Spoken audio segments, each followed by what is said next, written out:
Dans cette deuxième vidéo, pour vous parler de nos adversaires, je vais parler de ceux que j'appelle les antichrists, à ne pas confondre évidemment avec l'antéchrist. Les antichrists, pour moi, c'est ceux qui résistent donc au salut en Jésus-Christ. Cette belle grâce que nous avons. Mais je pense que c'est une question d'évangélisation. Ils lisent la Bible, comme je vous l'ai dit, il y a beaucoup de traductions de la Bible. Les antichrists, je vais vous en parler tout à l'heure. On parle de deux groupes d'antichrists dans la Bible, c'est-à-dire ceux qui résistent. Moi, je les ai appelés les résistants dans une précédente vidéo. Alors, pourquoi j'en parle ici? Parce que nous parlons donc de la hiérarchisation de nos adversaires. Dans la première vidéo, je vous ai parlé de la domination du diable, de l'autorité d'Azazel, des princes des ténèbres, donc de Satan, des esprits impurs. Et là, maintenant, on va parler des chefs que j'appelle des chefs de subdivision. Si Azazel donc est le chef du monde auquel Dieu lui-même, notre Père, lui a donné un bouc pour acheter les Hébreux, il y a ce qu'on appelle le chef des Perses, Mèdes, et le chef de Javan.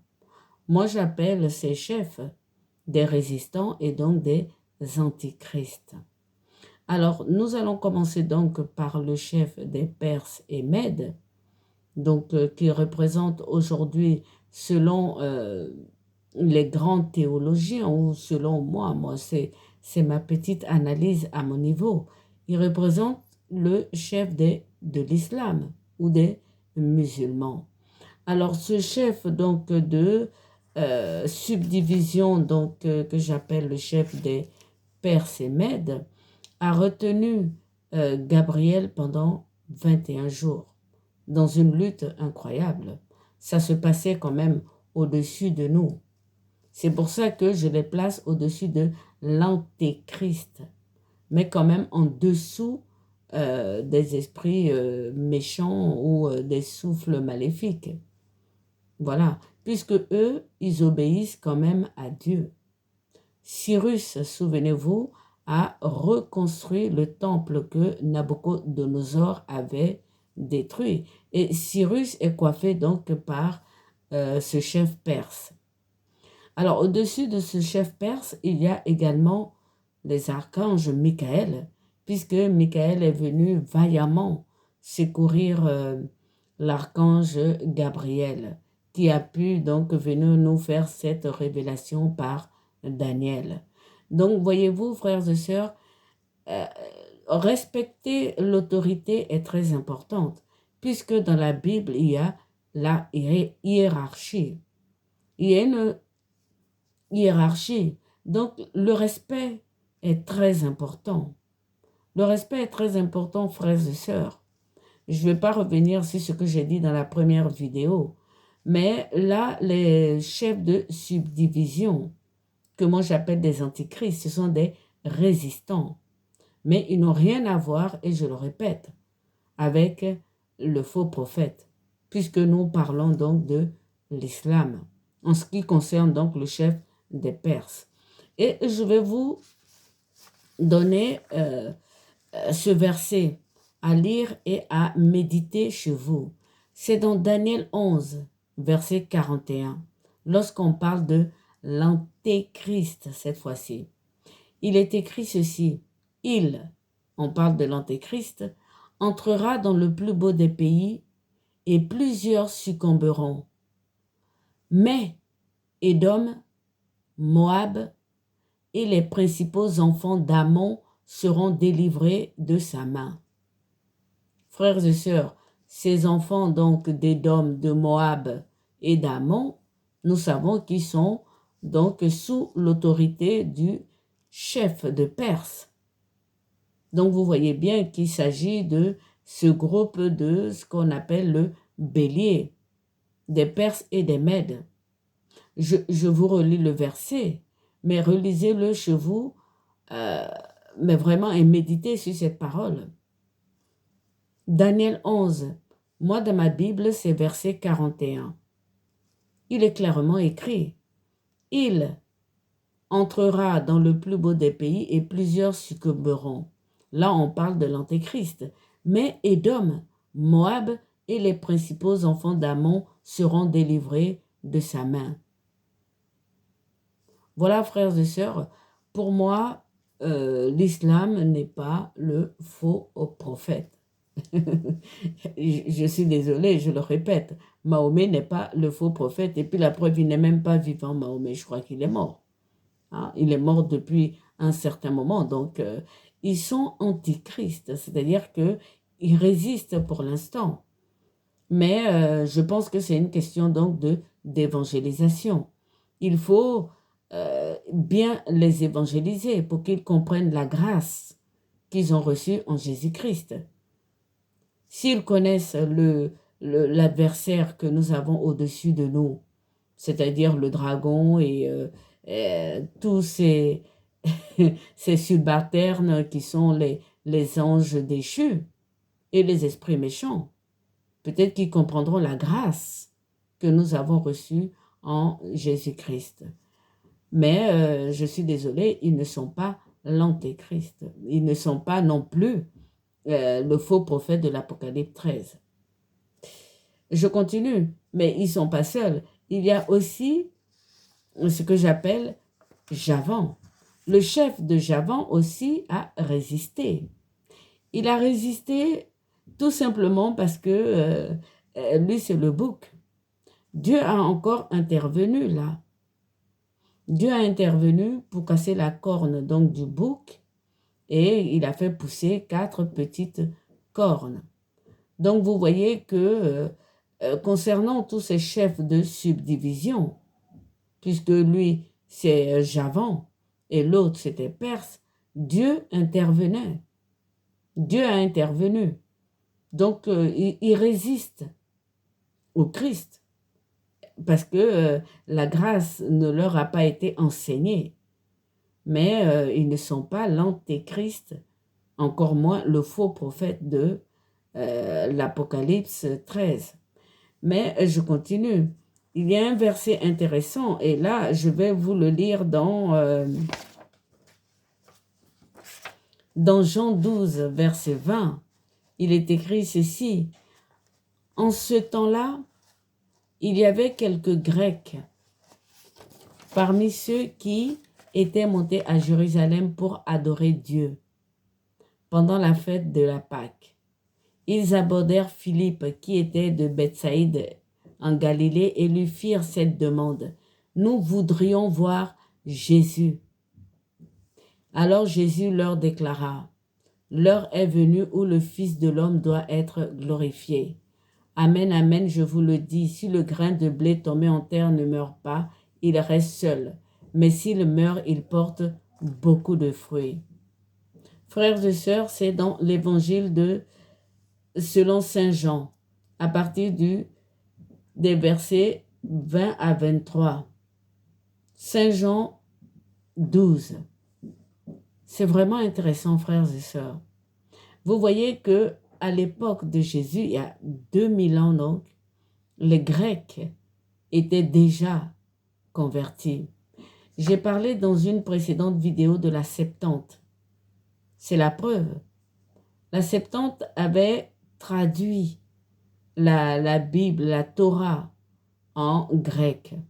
Et c'est l'une des plus anciennes traductions de la Torah.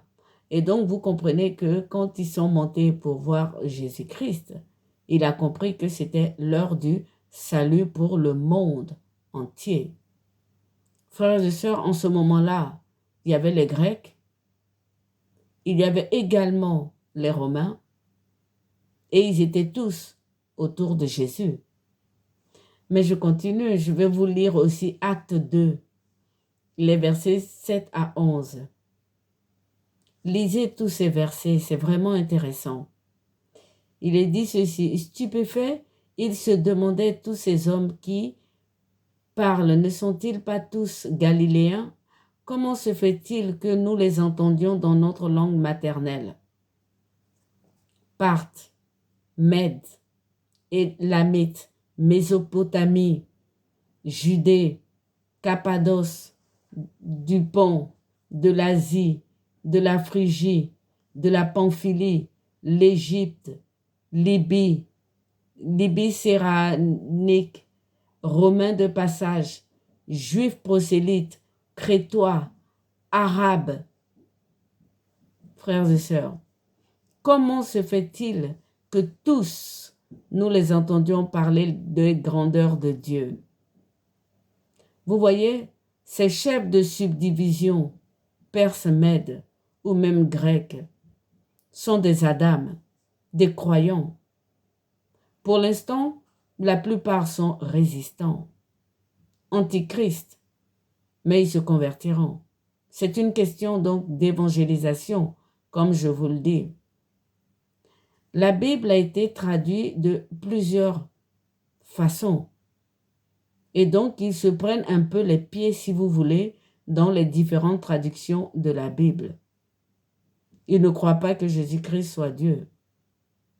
Ils ne croient pas qu'ils ont le salut donc au Fils du Christ, au Fils de Dieu. Voilà où ils en sont. Mais vous voyez bien que la plupart croient en Dieu. Mais je continue. Maintenant, je vais vous parler donc de l'Antéchrist. L'Antéchrist, lui, c'est différent. Je le mets en dernier comme ennemi ou en avant-dernier parce que je vais parler des petites mains, qui est la sorcellerie ou le maraboutage ou le vaudou. Mais là, je veux vous parler de l'Antéchrist. L'Antéchrist, c'est un homme. Ça va être le président, sans doute, du nom. Il va être le président, le chef du nouvel ordre mondial. C'est lui l'Antéchrist.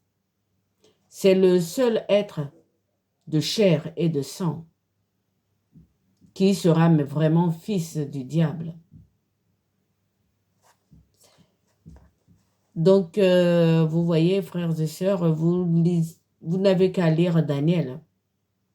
Comme je vous ai lu un petit extrait, il sera très intelligent, très puissant, normal avec le prophète, le faux prophète ou pseudo-prophète qu'il aura. Il aura, mais vraiment, la même mise sur le monde entier. Donc, l'Antéchrist, je vous l'ai dit dans mes précédentes vidéos, j'ai bien peur de le répéter. Le diable hait les Adam. Il nous hait. Mais l'Antéchrist sera le seul de chair et de sang qui sera fils du diable. Et ce sera lui qui sera certainement à la tête donc du gouvernement mondial fédéral. Ce sera lui le chef du nouvel ordre mondial. Donc de la première bête. C'est lui qui sera le chef. C'est tout ce que je peux vous dire de l'Antéchrist pour le moment. Donc, moi, c'est... je ne sais pas. C'est vraiment... lorsque je vais vous faire la vidéo donc sur le faux prophète, vous comprendrez alors la puissance de cet Antéchrist. Vous comprendrez comment il aura son intelligence, d'où sortira ses stratégies pour être à la tête de la Babylone nouvelle qui arrive. Voilà, frères et sœurs, en ce qui concerne donc l'Antéchrist. Maintenant, je voudrais parler des petites mains donc du diable. Je les appelle les sorciers. La sorcellerie, frères et sœurs, est une science, mais une science qu'on ne peut pas tester. La sorcellerie, c'est eux qui font passer, si vous voulez, tout le pouvoir des ténèbres à la lumière. Il y en a qui sont sanctifiés, mis à part par Dieu, mais pas tous. Il y en a qui restent vraiment ténébreux. Et ils sont au milieu de nous. Ce sont des humains comme nous, de chair et de sang, mais qui jouent avec ces forces des ténèbres. C'est par eux que tout passe. Aujourd'hui, lorsqu'on parle de la sorcellerie, les gens voient les pays pauvres. C'est terrible à dire, mais c'est pas possible. Autrement, le dragon ne domine pas sur ce monde. Autrement, Satan n'est pas le prince de ce monde. C'est pareil pour les SDF et tout ça. Toutes les personnes qui sont mises hors système, on les accuse. Alors qu'il y a la sorcellerie au plus haut niveau. Je vais vous donner un exemple de sorcellerie parce que ce n'est pas le thème de la vidéo, mais si vous voulez, je ferai une vidéo sur la sorcellerie. Je vais vous donner un exemple de sorcellerie moderne. Frères et sœurs, lorsque vous allez acheter, quel que soit le produit que vous achetez, que ce soit le lait, les pâtes, les vêtements, les chaussures, tous les prix sont à 99. Vous ne savez pas ce que ça veut dire. Je prends un exemple. Vous voulez acheter, je ne sais pas moi, une chemise. Elle a 25,99 €. Vous voulez acheter une pommade. Elle a 4,98 €. Vous voulez acheter un paquet de pâtes. 1,99 €. Vous voulez acheter du savon. 3,95 €. Pourquoi ces prix? C'est de la sorcellerie. Et beaucoup de personnes ne le savent pas. Ça s'appelle la sorcellerie moderne. Vous leur donnez, je ne sais pas moi, pour acheter votre savon, 2,99 €, vous leur donnez 3 €, ils vous donnent 1 centime. Eux, ils s'enrichissent et vous, vous appauvrissez. C'est ça, la sorcellerie. Et pourtant, c'est sous nos yeux. Regardez tous vos commerçants.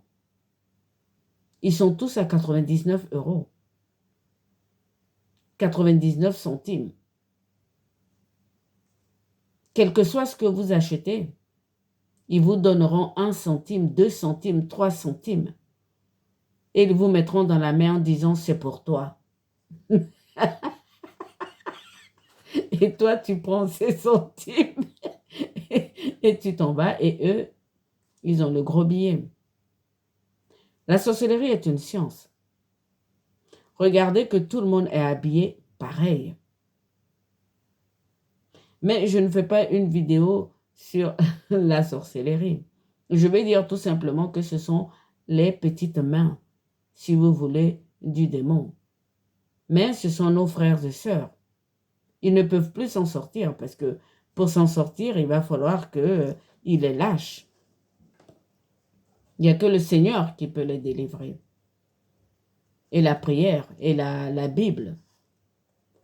Voilà, frères et sœurs, pour ce qui est cette vidéo, donc sur la hiérarchie de nos adversaires. Donc, il y a évidemment le dominateur. Il y a ensuite les autorités. Ensuite, il y a les princes. Il y a les chefs de subdivision. Il y a l'antéchrist qui vient bientôt. Et il y a donc les petites mains, la vie dans laquelle nous vivons. Vous voyez, frères et sœurs, comment ils ont acheté, si vous voulez, tous les États et que nous aussi, nous sommes toujours plus pauvres. On s'en sortira jamais. Sauf si Dieu nous fait grâce avec la Bible. Voilà, frères et sœurs, pour ce qui est cette vidéo. La prochaine vidéo, moi, je vous dévoilerai qui est selon moi le faux prophète. Et dans la Bible, il est vraiment écrit pseudo-prophète. Voilà, frères et sœurs, pour ce qui est de cette vidéo sur nos adversaires.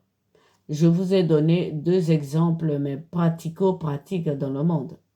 La couleur rouge, c'est la couleur du dragon. Quelle que soit la traduction de la Bible que vous avez, frères et sœurs, il est rouge feu. Maintenant, la sorcellerie moderne où on vous donne 1 centime, vous dire c'est pour toi. Vous voyez que on est vraiment dans le monde des ténèbres. Voilà, frères et sœurs, pour ce qui est de la vidéo de ce soir. Et demain, je vous donne mon avis sur le pseudo-prophète.